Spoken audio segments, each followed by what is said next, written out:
그래서 그 샘 이름도 부엘라헬 로이라고 지어서 부르게 되었다. 그 샘은 지금도 가데스와 베렛 사이에 그대로 있다.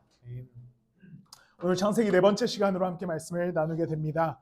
오늘 아브라함의 이야기 중간에 끼어져 있는 하갈이라고 하는 여인에 관한 이야기를 좀 함께 나눠보고자 합니다. 아브라함은 약속을 받게 되죠. 아브라함이 하나님께 받은 약속의 기본은 무엇입니까? 자손을 별과 같이 많게 해주겠다라고 하는 약속이었습니다. 그런데 아들이 생기지 않아요.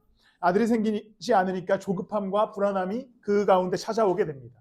그래서 어떤 결정을 하게 되냐면 이제 이 아브라함이 아내가 사라가 있었는데 사라가 자신의 여종인 하갈을 아브라함에게 취하게 해서 그 안에서 자녀를 갖게 합니다. 그래서 결국에 이제 이 하갈이 임신을 하게 되는 장면으로부터 오늘 이야기가 시작되게 됩니다. 그런데 이제 우리가 과거에 사극 같은 걸 보면 등장하는 많은 막장 드라마 같은 것들이 있지 않습니까? 그런 비슷한 현상이 이곳에서도 등장하게 됩니다.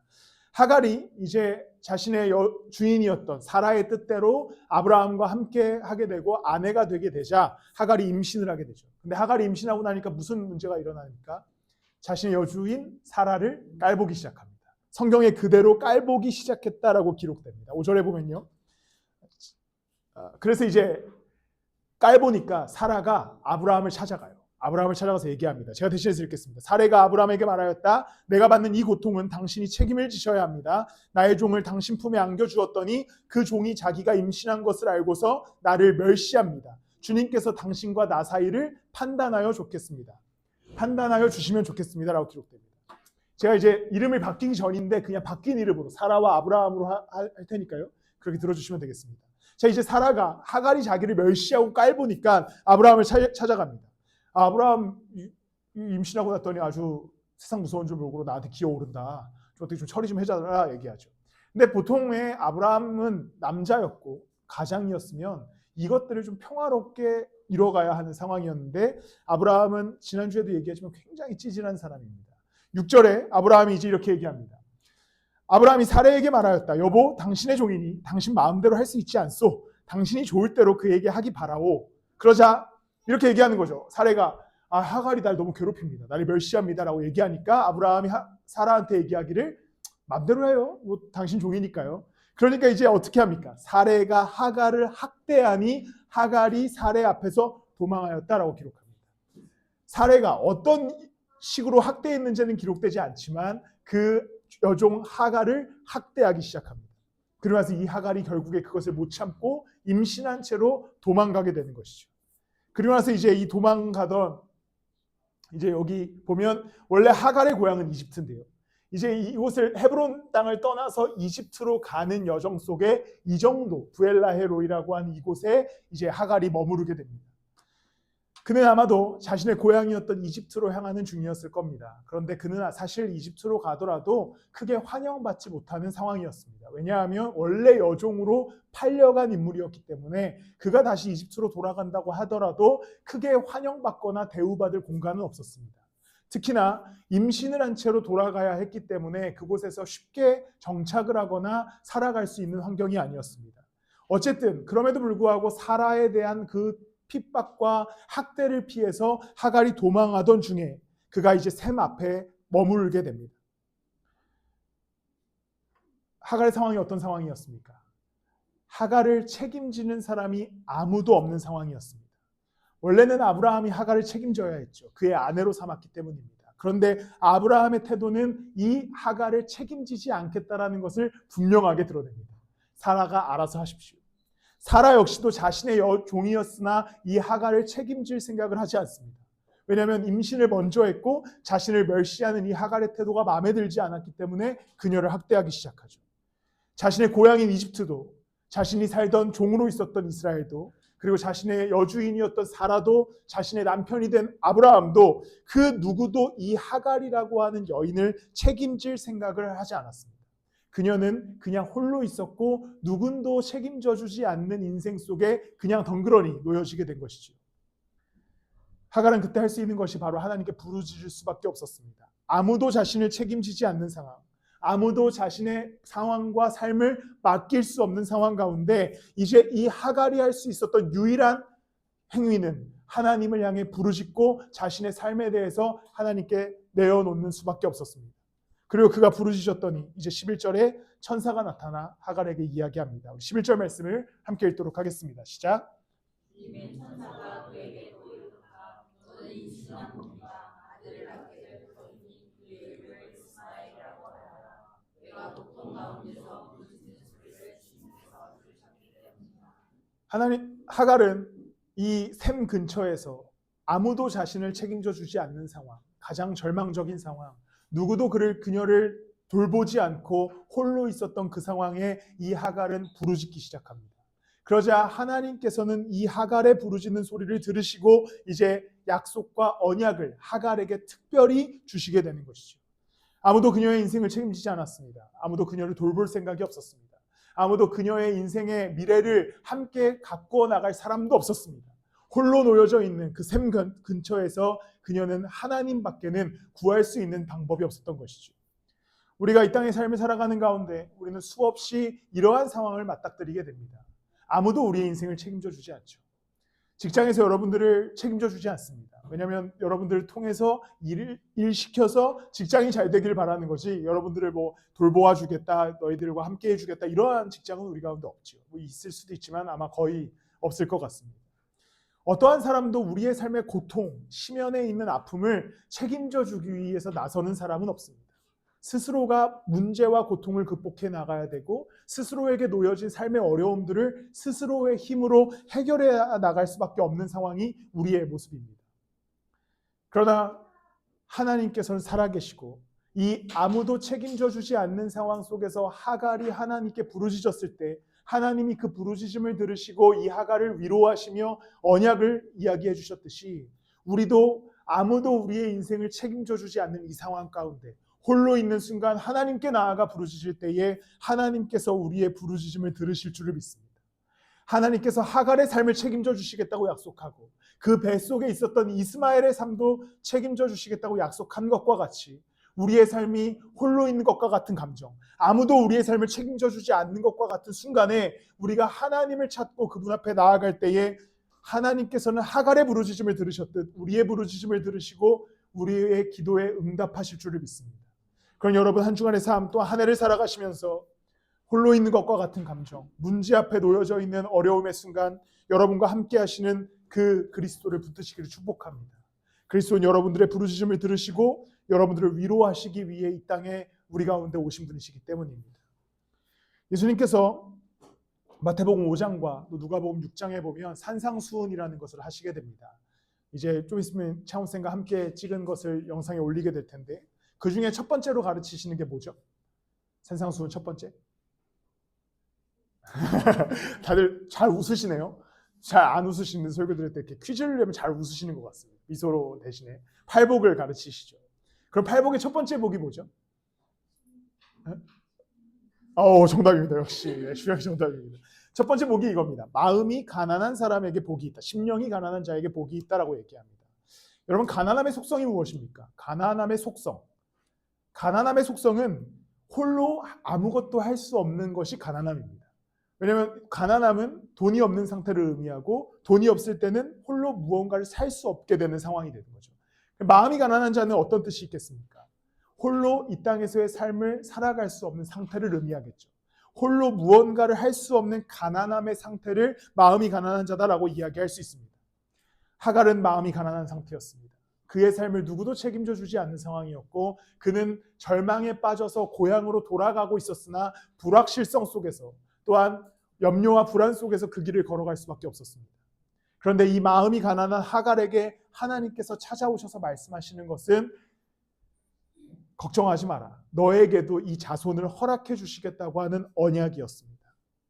하나님께서는 아무도 지켜보지 않는 우리를, 아무도 책임져 주지 않는 우리를 위로하시기 위해 이 땅에서 살아 역사하고 계심을 기억하십시오. 여러분들이 누구를 찾아가도 누구에게 나아가서 하소연해도 여러분의 문제가 해결되지 않겠지만 살아계신 하나님과 여러분들을 위해 대신 애통하는 심령으로 기도하시는 성령께 나아가 기도하실 때에 그가 여러분들의 기도를 들으시고 여러분들의 삶을 기본적으로 책임져 주시기 위해 역사하여 주실 줄을 믿습니다.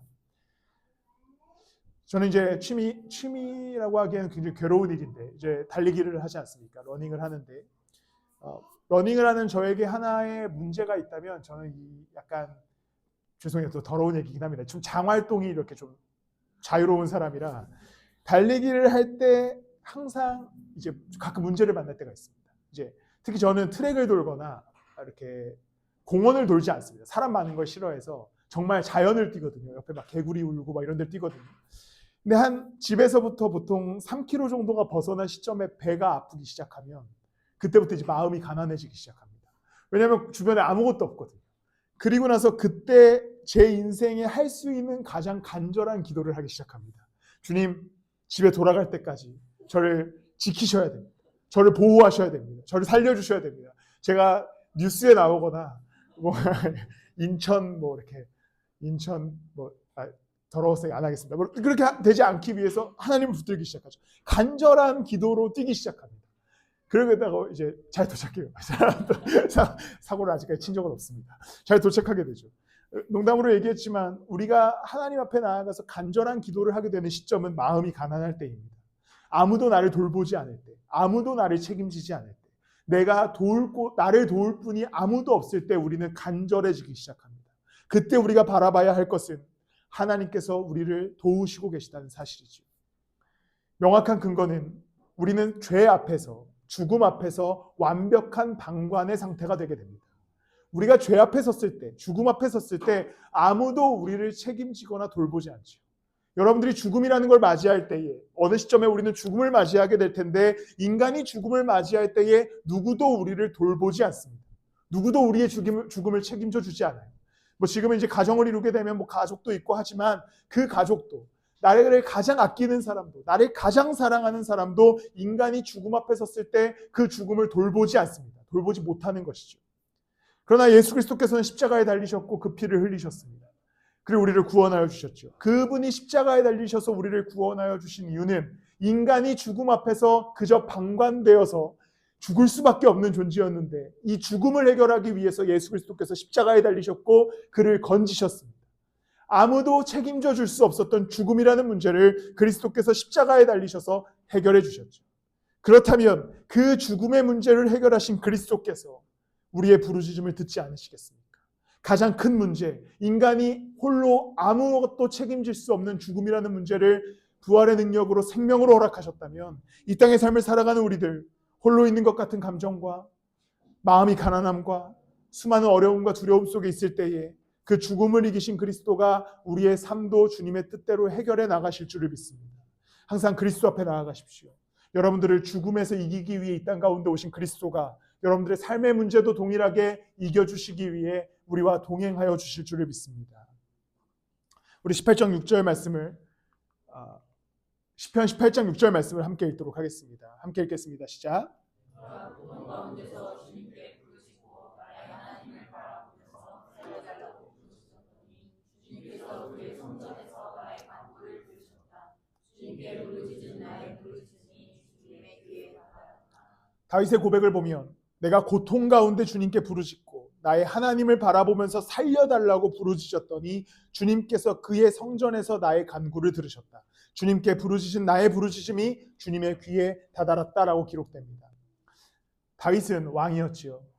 다윗은 한 나라를 책임져야 하는 사람이었습니다. 다윗의 인생을 책임져 줄 사람이 이스라엘은 없었습니다. 그는 왕이었기 때문이죠. 모든 것을 혼자 통치하고 혼자 다스려야 했던 사람이었습니다. 그런데 다윗은 어려울 때마다, 절망을 만날 때마다, 혹은 스스로 실수할 때마다 그가 유일하게 찾아야 했던 곳은 성전이었습니다. 하나님이었죠. 왜냐하면 아무도 다윗의 인생을, 이 왕의 인생을 책임져 주지 않을 때에 다윗은 그의 진짜 왕인 하나님 앞에 나아가서 부르짖었고 살려달라고 부르짖었습니다. 살려달라고 그에게 부르짖었더니 주님께 부르짖은 나의 부르짖음이 그의 귀에 다다랐다라고 기록합니다. 여러분들의 세상의 무책임 속에서 절망을 느낄 때에 하나님 앞에 나아가시길 축복합니다. 세상은 여러분들을 책임져 주지 않습니다. 우리의 인생은 스스로가 잘 살아가야 하는 인생이지요. 그러나 이 무책임한 세상 속에서 우리는 우리를 책임지시는 죽음을 이기신 예수 그리스도가 우리 가운데 함께 하시기에 그분을 붙들어 걸어가시기를 축복합니다. 또한 우리가 하갈의 신분을 한번 생각해 보면 그는 선택받은 민족의 일부가 아니었습니다. 아브라함과 그의 자손들은 하나님의 선택으로부터 출발했죠. 하란 땅에 있을 때 하나님께서 너가 본토 친척 아비 집을 떠나라 라고 하는 그 부르심과 언약 속에서 아브라함의 인생이 출발했습니다. 그리고 아브라함은 그의 자손들에게 그 축복이 이어질 것을 알고 있었습니다. 그래서 이후에 이삭이 태어나고 그 다음에 이제 그의 자손들이 아브라함의 축복 속에 거하게 됩니다. 하갈은 하나님의 선택도 아니었습니다. 왜냐하면 하갈이 아브라함과 결혼을 하게 되는 계기는 사라가 결정한 것이죠. 하나님은 아브라함에게 계속 기다리라고 했어요. 내가 아들을 줄 거니까 기다려라. 딴짓하지 말아라 라고 했는데 염려가 있었던, 불안했었던 아브라함은 하갈이라는 여인을 취하게 되고 거기서 아들을 낳게 됩니다. 하갈이라고 하는 여인이 아브라함의 부인이 된 것도 하나님의 선택이 아니었습니다. 하갈은 이집트 사람이었기 때문에 민족성 자체도 하나님의 선택이 아니었습니다. 하갈은 사실상 민족적으로나 신분상으로나 누구의 선택 속에, 선택받은 민족 속에 있지 않았습니다. 그러나 하나님께서는 이 하갈을 계속해서 기억하고 계셨고 이 하갈의 슬픔과 하갈의 부르짖음을 듣고 계셨습니다. 하나님께서는 하갈을 불쌍히 여기셨고 아무 선택도 없었던 이 하갈의 인생을 하나님께서 그의 아들 이스마엘로부터 책임져 주시기로 결정하는 것이죠. 우리는 때로는 우리의 잘못된 선택과 불균형한 세상, 뒤틀린 세대 속에서 우리가 수많은 문제들을 경험할 때가 있습니다. 때로는 큰 문제와 또 때로는 작은 문제들 속에서 우리가 고통스러운 시간을 지나갈 수도 있습니다. 그런데 하나님은 우리를 방관하시지 않습니다. 하나님이 갑자기 나타나셔서 야 니네가 선택한 건데 그냥 알아서 해라.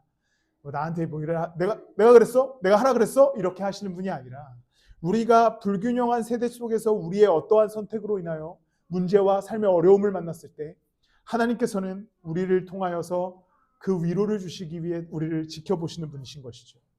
때로는 누군가의 잘못된 선택으로 인해서 내가 피해를 입을 때가 있습니다. 누군가의 문제와 누군가의 어려움으로 인해서 내가 마음의 어려움을 느낄 때가 있죠. 반대로 내가 잘못된 선택을 함 통해서 내가 문제를 걸어갈 때가 있습니다. 나의 선택이 내가 책임져야 할 일들이 수없이 또 생길 때가 있죠. 그러나 하나님은 야 너가 선택했으니까 네가 알아서 해라. 너가 결정한 거니까 네가 알아서 해라. 나중에 내가 뭐 그때 구원해 줄게라고 하시는 분이 아니라 하나님은 그 우리의 모든 삶의 일거수일투족을 지켜보시며 우리의 삶을 도우시는 분입니다. 우리가 부르짖을 때에 우리의 부르짖음을 들으시고 우리가 문제를 만날 때에 그 문제들 속에서 당신께서 역사하실 준비를 끝내신 분이시죠. 제가 좋아하는 이제 원래 경연 프로그램 같은 게 많이 있지 않습니까? 경연 프로그램 중에 제가 뭘 좋아할 것 같습니까? 별로 생각 안 해보셨습니까? 보통 다들 제가 뭘 좋아할 것 같냐 이렇게 물어보면 흑백 요리사 이런 거 얘기할 텐데 흑백 요리사 안 봅니다. 시즌 1도 안 봤고 2도 안 봅니다. 왜냐하면 뭔가 저는 항상 이렇게 좀 언더독들을 좋아하거든요. 그러니까 약간 인기 없는 사람들을 좋아하는데 흑백 요리사는 항상 약간 이렇게 좀 잘생긴 사람 이렇게 나오고 아내가 그 좋아하는 손종원 이렇게 나오고 하더라고요. 안 봅니다. 잘생긴 사람 나오면 안 봐요. 잘생긴 사람이 나와서 막 그래서 싱어게인 할 때도 홍이삭 나오면 그때부터 안 봐요. 기분이 안 좋아요. 잘생기니까 되는 거지 뭘 기분이 안 좋습니다. 근데 제가 좋아하는 프로가 뭐가 있냐면 쇼미더머니가 있습니다. 쇼미더머니는 보통 애들이 그 얼굴이 잘 이렇게 좋지 않아요. 이렇게 다들 보시면 알겠지만 그 래퍼들을 좀 생각해 보십시오. 이렇게 래퍼들 중에 막 빼어난 외모가 있는 분들이 별로 없습니다. 이렇게 오디션장에 쫙 나오는데 진짜 래퍼 같아요. 막 이만하고 막 제가 또 좋아하는 래퍼 중에 덤밀스라고 하는 애가 있는데 막 이만하고 막 머리 먹고 막 다 막 삭발하고 막 이렇게 나타나거든요. 너무 멋있지 않습니까? 근데 이제 쇼미더머니가 새 시즌이 최근에 시작했습니다. 보면서 뭐가 재미있냐면 이렇게 막 무반주로 이렇게 되게 귀엽게 막 랩을 하면 심사위원이 막 이렇게 듣고 있다가 이렇게 목걸이를 주지 않습니까? 그러면서 무슨 생각을 했냐면 저 이렇게 막 수십 명이 이렇게 서 있는데 목걸이를 받는 사람과 목걸이를 받지 못한 사람이 그 자리에서 명확히 갈리기 시작해요. 근데 또 목걸이를 받지 못한 사람 중에서 더 불쌍한 사람은 아예 편집된 사람이에요. 아예 나오지도 못해요. 그냥 이렇게 뒤에 스쳐 지나갑니다. 그러면서 생각하면서 무슨 생각을 했냐면 저 사람들 참 불쌍하다. 열심히 정말 막 본인이 또 랩을 잘 준비해서 나와서 했는데 목걸이도 받지 못했고 목걸이 받지 못한 걸 떠나서 그냥 편집되고 흘러가는 인물이 되는 거죠. 때로는 우리의 인생이 그럴 때가 있는 것 같은 느낌이 있습니다. 세상에서 주목받는 사람들과 또 사회적 성공을 거둔 사람들 그리고 잘생겨서 주목받는 사람들에게 농담입니다. 이런 사람들이 있어요. 세상은 누군가에 대한 주목이 또 누군가에 대한 띄워줌이 또 누군가에 대한 드러남이 있을 때가 있습니다. 우리는 종종 삶에서 흘러가는 인물처럼 느껴질 때가 있어요. 왜냐하면 그냥 사회에서 평범한 직장인으로 혹은 평범한 사람으로 그냥 소외된 사람 혹은 그냥 일반인으로 살아가다 보면 흘러갈 때가 있습니다. 그러나 예수 그리스도께서는 우리 한 사람 한 사람을 기억하시고 사랑하는 분이심을 기억하십시오. 우리의 인생, 어떠한 인생도 하나님께서는 흘려보내지 않으시고 그 인생을 책임져 주시기 위해 그리스도께서 십자가에 달리셨습니다. 세상은 우리를 기억하지 않겠죠. 한 세대만 지나가도 우리를 기억하는 사람은 없을 겁니다. 우리는 그냥 있다가 가는 존재로 이곳을 지나갈 겁니다. 우리가 잘 표현하듯이 나그네처럼 지나가게 되겠죠. 그러나 그리스도께서 어떤 분이시냐면 그 나그네 같은 한 사람, 흘러가는 그 인물을 위해 그리스도께서 십자가에 달리셨습니다. 우리를 구원하여 주시기 위해 끝까지 우리를 지켜보시고 우리를 돌보시는 분이 그리스도시죠. 한 주간의 삶, 한 해의 인생 여러분 또 흘러가실 수도 있습니다. 아무도 여러분들을 돕지 않고 기억하지 않을 수도 있겠죠. 선택받지 못한 사람처럼 그냥 괴로움과 절망 속에 지나갈 수도 있을 겁니다. 그러나 예수 그리스도는 여러분들을 그 십자가의 피로 인하여서 선택하여 주셨습니다. 구원하여 주셨고 자녀 삼아 주셨습니다. 그 담대함, 그 위로, 그 정체성으로 이 한 주간을 살아가시기를 축복합니다. 하나님께서는 여러분들을 잊지 않으시고 여러분들을 끝까지 지켜보실 줄을 믿습니다. 우리 13절 말씀을 함께 보도록 하겠습니다. 함께 읽겠습니다. 시작. 내가 여기에서 나를 보시는 하나님을 뵙고도 이렇게 살아서 모든 일을 말할 수 있다니 하면서 자기에게 말씀하신 주님을 보시는 하나님이라고 이루어서 하갈은 이제 이 위로 속에서 하나님을 보시는 하나님이라고 이름을 짓게 됩니다. 그리고 그 옆에 있었던 샘물을 뭐라고 이름 짓게 되냐면 나를 살피시는 살아계신 이의 우물이다 라고 얘기하게 됩니다. 하갈은 옆에 있는 샘물의 이름을 본인이 짓게 되죠. 살아계신, 나를 살피시는 살아계신 분의 우물이다 라고 이름을 짓게 됩니다. 이 뜻을 좀 더 해석해 보면요, 여기서 말하는 살피시는 이라고 하는 이 단어는 우리가 잘 알고 있는 시편 23편에 등장하는 주님은 나의 목자 되신다라고 하는 그 로이라고 하는 표현과 똑같은 표현을 쓰게 됩니다. 그리스도는 우리를 기르시고 먹이시며 살피시는 분입니다. 살피신다고 해서 그냥 멀리서 잘하고 있네 라고 살피시는 분이 아니라 양을 기르시는 목자와 같이 우리를 보살피시고 인도하시고 함께 하시는 분이 바로 하나님의 살피심입니다. 아무도 하갈의 인생을 책임져 주지 않을 때 어떠한 선택 속에서도 없었던 이 하갈을 하나님께서는 살피셨습니다. 그리고 그 살피심 속에서 이 여인의 인생을 건져내 주시고 이 여인으로부터 출발하여 하나의 민족을 하나님께서 허락하여 주십니다. 그리스도는 여러분들을 절대 방관하시지 않습니다.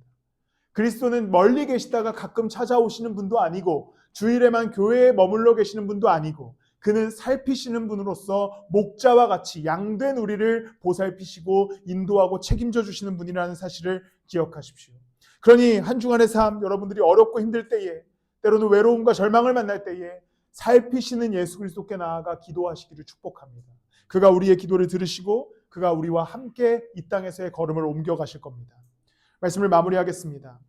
그리고 이분을 이야기하기를 살아계신이라는 표현을 쓰게 됩니다. 이것은 그냥 우리가 너무나 뻔하게 이야기하는 표현이죠. 그는 살아계시다. 하나님은 살아계시다. 하나님 지금도 살아계십니다. 그런데 이 살아계시다라고 하는 묵상을 하나님을 묵상하셨으면 좋겠습니다. 참혹한 여러분들의 삶의 현장, 슬픔을 경험하고 있는 그곳, 불안과 염려 속에서 떨고 있는 우리의 삶의 순간에도 하나님은 살아서 역사하신다는 사실을 기억하십시오. 그가 살아서 역사하시는 곳은 교회이거나 어떤 특별한 임재가 있는 장소가 아니라 여러분들이 절망하고 있는 그곳, 불안에 떨고 있는 그곳, 두려워하고 있는 그곳에서 하나님은 살아계실 줄을 믿습니다. 여러분들의 직장, 여러분들의 삶의 현장, 가정, 그곳에서도 하나님은 살아계실 줄을 믿습니다. 예배에만 살아계시는 분이 아니지요. 어디 특별한 임재 장소에 홀로 계셔서 우리를 기다리시는 분이 아닙니다. 그는 일상 속에서 살아계셔서 우리를 살피시는 분임을 기억하시길 축복합니다. 예수님은 우리를 살피시기 위해 인도하고 보호하시기 위해 십자가에 달리셨습니다. 그리고 그 십자가에 달리신 예수 그리스도는 죽음을 이기시고 부활하셨습니다. 그리고 영원히 함께 하시기를 우리와 약속하는 것이지요. 오늘도 우리의 약함을 보시고 우리의 길을 예비하시고 우리를 살피시며 이 땅에서의 인생을 인도하여 주실 줄을 믿습니다. 우리 함께 기도하실 때요, 우리 이렇게 기도했으면 좋겠습니다. 하나님, 내가 오늘도 참혹한 삶의 현장 속에 있습니다. 아무도 나를 책임지지 않는 삶의 현장을 한 주간 걸어갑니다. 한 주간 나를 살펴주십시오. 나의 부르짖음을 들어주십시오. 나의 이 고통과 절망의 문제를 주님께서 듣고 응답해달라고 우리의 삶을 가지고 함께 기도하며 나아가도록 하겠습니다. 기도하시겠습니다. 주님 아버지, 우리는 오늘도 두려움의 시간을 지나갑니다. 오늘도 우리는 고통의 시간을 지나갑니다.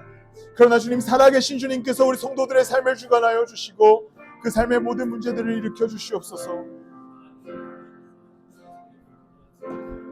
아버지께서 우리를 주관하시고 인도하시기에 삶의 수많은 어려움 속에 있는 우리들을, 우리의 부르짖음을 들으시고 우리와 함께 그 모든 걸음들을 옮겨가여 주실 줄 믿습니다. 주님, 이곳에서 부르짖는 자들의 이야기와 그 신음을 들어주시고 그 어려움 속에 있는 우리의 고통을 주님께서 함께하여 주시옵소서. 아버지, 우리는 주님밖에 없음을 고백합니다. 아버지, 우리는 주 예수 그리스도의 그 도우심이 없이는 이 걸음을 옮길 수 없음을 고백합니다. 주여, 우리와 함께하여 주시옵소서. 주여, 우리의 기도를 들어주시옵소서. 불균형한 사회 속에서 우리를 균형 잡게 주여 주시고 함께해 주시옵소서. 하나님께서 우리를 들어주시옵소서. 하나님께서 우리를 들어주시옵소서. 아버지께서 우리를 들어주시옵소서.